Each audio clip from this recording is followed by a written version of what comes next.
नमस्कार, cooking time मराठीमध्ये सर्वांचे मनापासून खूप खूप स्वागत। आज आपण पालकाची भजी बनवणार आहोत। भजी बनवण्यासाठी इथं मी पालकाची काही पानं घेतलेली आहेत। देठाचा भाग काढून टाकायचा आहे, आपल्याला फक्त पानच लागणार आहेत। आता यानंतर भजी बनवण्यासाठी वाटण तयार करून घेऊ। वाटण तयार करण्यासाठी इथे 5 ते 6 हिरव्या मिरच्या, 5 ते 6 लसणाच्या पाकळ्या घेतलेल्या आहेत। यानंतर अख्खे धने 1 चमचा, त्यानंतर अर्धा चमचा जिरं घेतलेला आहे। ओवा घ्यायचा आहे 1 चमचा। ओवा तुम्ही तुमच्या आवडीनुसार कमी जास्त करू शकता। आता याला आपल्याला चांगलं बारीक वाटून घ्यायचं आहे। आता यानंतर भजी बनवण्यासाठी इथं मी 1 वाटी बेसन पीठ घेतलेलं आहे। आता यामध्ये तांदळाचं पीठ घालू 4 चमचे।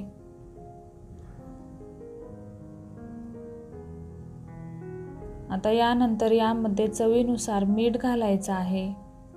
त्यानंतर आवडीनुसार कोथिंबीर खूप जास्त घालायची नाहीये। यानंतर अर्धा चमचा हळद घातलेली आहे।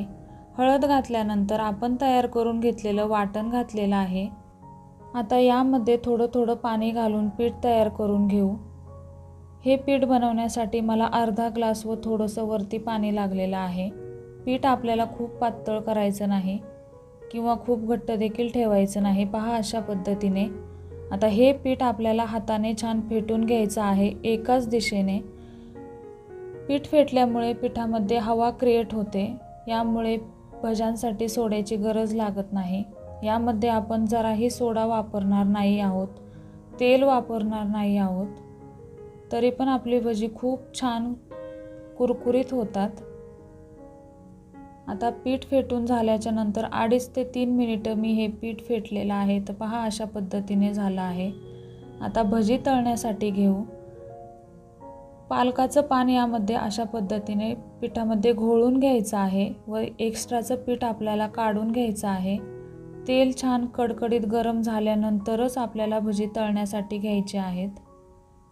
थंड तेलामध्ये भजी तळली तर तेलकट होऊ शकतात। आता यामध्ये तुम्ही तांदळाच्या पिठाऐवजी बारीक रवा देखील वापरू शकता। रवा मात्र तुम्हाला मिक्सरला फिरून घ्यावा लागेल। भज्यांसाठी पीठ जर कालवलं तर ते खूप वेळ ठेवायचं नाही, लगेच पीठ तयार केलं की भजी तळायला घ्यायची आहेत।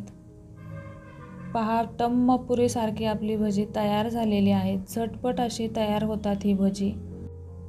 आता पालकाची पानं घेताना आपल्याला खूप कोवळी घ्यायची नाही किंवा खूप मोठी देखील घ्यायची नाही, मध्यम आकाराची घ्यायची आहेत। यामुळे आपल्या भज्यांचा आकार खूप छान दिसतो।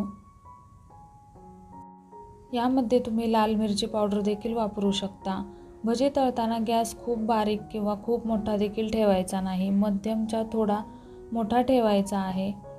तर कशी वाटली तुम्हाला आजची रेसिपी आवडल्यास व्हिडिओला लाईक करा, शेअर करा व चॅनलला सबस्क्राईब करा। रेसिपी संपूर्ण पाहिल्याबद्दल तुम्हा सर्वांचे खूप खूप धन्यवाद। पुन्हा भेटूया नवीन रेसिपीसह।